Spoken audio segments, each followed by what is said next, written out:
Press briefing. সম্মানিত সাংবাদিকগণ, আসসালামু আলাইকুম। মুকসুদপুর থানা আওয়ামী লীগের সাবেক সাংগঠনিক সম্পাদক এবং মহারাজপুর ইউনিয়নের চেয়ারম্যান সালাউদ্দিন মিয়া হয় সেই ক্ষমতা বলে সে মানুষকে মানুষ মনে করে না। সে মানুষের সাথে পশুর মতো আচরণ করে। সে মানুষকে হত্যার হুমকি দেয় এবং গ্রাম ছাড়া করার হুমকি দেয়। সালাউদ্দিন মিয়া দুইটি বাহিনী পালন করে, একটা লাঠিয়াল বাহিনী এবং কিশোর গ্যাং, অপরটি কিশোর গ্যাং লালন পালন করেন। সালাউদ্দিন মিয়া তার লাঠিয়ালি বাহিনী দিয়ে মানুষকে মারধর, গুম, খুন, হত্যার চেষ্টা করে এবং নুরু খান হত্যার উদ্দেশ্যে অবরুদ্ধ করে রাখে। পুলিশ উদ্ধার করে, সবাইকে আঘাত করে। এই লাঠিয়াল বাহিনী দিয়ে সিরাজ খানের দোকান ভাঙচুর করে এবং ইবাদত মোল্লার দোকানও ভাঙচুর করে দুইবার। আর কিশোর গ্যাং দিয়ে চাঁদাবাজি, লুটপাট ও ইয়াবা ব্যবসা করেন। এই কিশোর গ্যাং এবং লাঠিয়াল বাহিনী অত্যাচারের জন্য জীবন অতিষ্ঠ হয়ে পড়েছে। মিলন খন্দকার এবং তার বাবা এলাকায় দাঙ্গাবাজ, মামলাবাজ, গুম, খুন এবং হত্যা চেষ্টা করে থাকেন। মিলন খন্দকারের বাবা মজিবর খন্দকার, সে আওয়ামী লীগের সহসভাপতি। মজিবর খন্দকার আওয়ামী লীগের সহসভাপতি হয় ক্ষমতার বলে। মজিবর খন্দকার এবং তার ছেলে ও তার আত্মীয় স্বজন গরিব মানুষের বাড়িঘর ভাঙচুর, দোকানপাট লুটপাট, ভাঙচুর করে থাকেন এবং সে মানুষকে মিথ্যা মামলা দিয়ে হয়রানি করে থাকে। এই মিলন খন্দকার এবং মজিবর খন্দকার সালাউদ্দিনের এবং আওয়ামী লীগের ক্ষমতায় তার আত্মীয় স্বজন ইবাদতের দোকানও ভাঙচুর, লুটপাট করেন।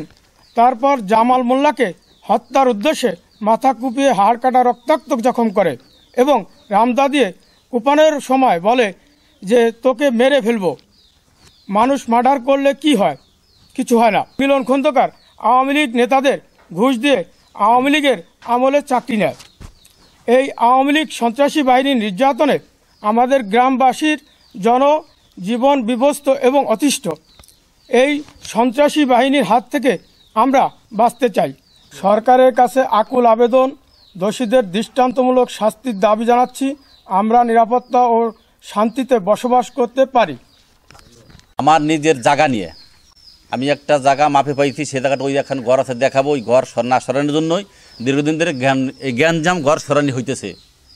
কিন্তু আমার কাছে সে ঘর সরা আমার বাবার দলিলের জায়গা, দাদার কাছে জায়গা, সম্পত্তি, এটি নিয়ে দীর্ঘদিন জ্ঞানজাম হচ্ছে। চেয়ারম্যান একটা পক্ষ নিছে, আমার একটা পক্ষ। চেয়ারম্যানের পক্ষ আমি কেন বিরুদ্ধ হয়েছি? ওই সময় আমার এক মামা দাঁড়াইছিল এই ঢালিপাড়াতে চেয়ারম্যানতে, আমি তার নির্বাচন করছি, বরং এই সালাউদ্দিনের নির্বাচন আমি করি নেই।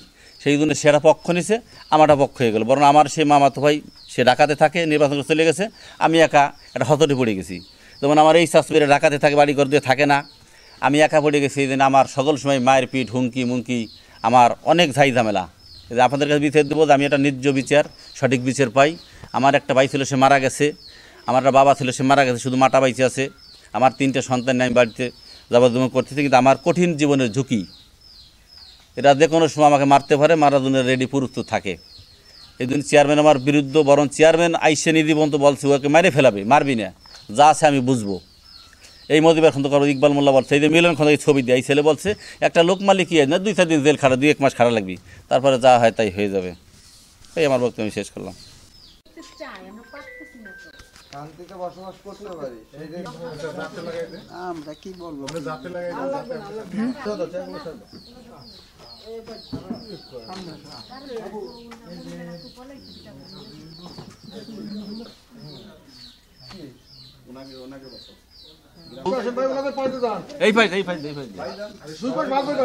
সালাউদ্দিন মিয়ার বিরুদ্ধে অভিযোগ করছি। মজিবর খন্দকার, মিলন খন্দকার, হায়দার সাংবাদিক, দোকান ভাঙছে, ঘর ভাঙছে, দোকানে মাল নিয়ে গেছে। 2 ভাগে ভাগ হইছি আমরা, আরেক দল করছি বিদায় আমাদের উপর না না না না আমি তো দৃষ্টান্তমূলক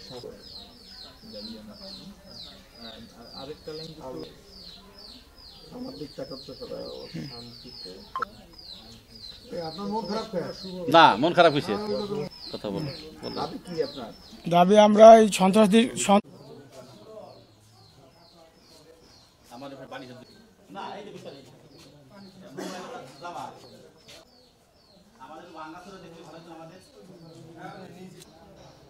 ভাগ করে দিলে ওই উপরে